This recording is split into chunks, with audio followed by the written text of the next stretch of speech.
And joining us now, retired Lieutenant Colonel Alexander Vindman, former Director of European Affairs in the National Security Council, of course. Colonel Vindman, thank you very much. Russia is making slow progress, but it's progress. They are making advance in the Donbass. What more can Ukraine, or more importantly, perhaps the U.S. and the allies do to help them in the short term? Yeah, thanks, Andrea, for having me back on.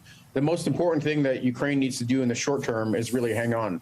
In certain ways, the Ukrainian military is holding a line and allowing the Russian military to break itself on the Ukrainian military, and not allowing large units to be pinned down or destroyed, not allowing Russia to make gains at very, very high costs is exactly the tactic that they need to be doing right now. In the meantime, all this capability is coming online. Frankly, these heavy weapons, even setting aside the rockets that were just approved by the president, these heavy weapons have only been introduced relatively recently. They're not fully incorporated. As the rockets come into effect, that's going to start to ease the huge gap between the Russian fires and the Ukrainian fires. So in the short term, the Ukrainians need to hold out and allow the Russians to continue to expend their limited resources at this point because of how much damage they've suffered through this war. And then when the Russians shift to defense, that's when the Ukrainians could pick where and when they want to fight. That's where they could start to make gains. They did this weeks ago in the Kharkiv area, and they're doing that now to a certain extent in the south around Kherson. And the longer they hold out, the harder it is going to be for the Russians. Then they just need to garner or husband their strength for a counterattack. Now, I want to ask you about the grain blockade, because Secretary of State Blinken said that there are credible reports that Russia is stealing Ukraine's grain, exporting it for profit. We know how much Egypt and certainly sub-Saharan Africa rely on Ukrainian grain and wheat. This has been a disaster for the harvest. It's all sitting in silos. Now, Yes. there was a plan, a Turkish plan, I believe, to negotiate with Russia and try to get a humanitarian corridor and have NATO ships, not U.S. ships, but other NATO members, perhaps escort them out. But now we understand there's a new problem. Maybe it's an old problem, but mines in the Black Sea. What can you tell us about that? Because that would take months to clear. Sure. Well, frankly, I'm dubious of the Russians coming to any accommodation. They see this leverage, this wedge of grain and people starving as a means to force the West to ease sanctions on Russia.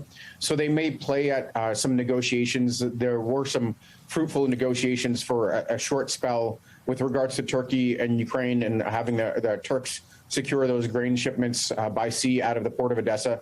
But it's just hard for me to believe that the Russians are actually going to follow through on any of this. They want to indicate that there are negotiations on hand.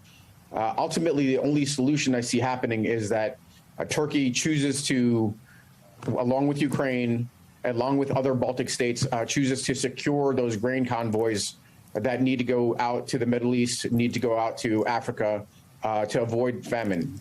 It's going to occur not because Russia is benevolent, but because they have no choice but to cooperate. Otherwise, Russia is going to continue to try to pilfer or steal this grain and sell it. We can't blame the countries that are on the brink of famine for holding out as long as they can, but then eventually looking to accumulate those foodstuffs to feed their people. That's understandable. But Russia has to bear costs. This is just part of the nature of Russia's holistic war effort, waging war not just on Ukraine, but on the rest of the world economically and now through food scarcity. And at least now in Kyiv, there is a U.S. ambassador for the first time since 2019, Bridget Brink, who spoke with Rachel Maddow last night about whether Ukraine is going to lose large parts of its territory if it gets into any negotiations with Russia. Let's watch that. We are letting the Ukrainians decide when or how they will negotiate, as President Zelensky said, and President Biden also affirmed. All wars end in some kind of negotiation, but we're supporting Ukraine as it fights right now to defend itself. And there's increasing pressure on Ukraine to start sitting down at the table, but Russia has shown no interest in credibly negotiating. Right. Russia has maximalist objectives. It still hasn't given up on the whole country. But in fact, they are living in a imaginary world. Ukraine is going to start to recapture its territory. It's going to start to liberate its territory. These small Russian gains in the east right now belie what this war is going to, how this war is going to unfold, and it's going to unfold in the favor of Ukraine liberating its territory. Alexander Vindman, Colonel Vindman, thank you very much for being with us.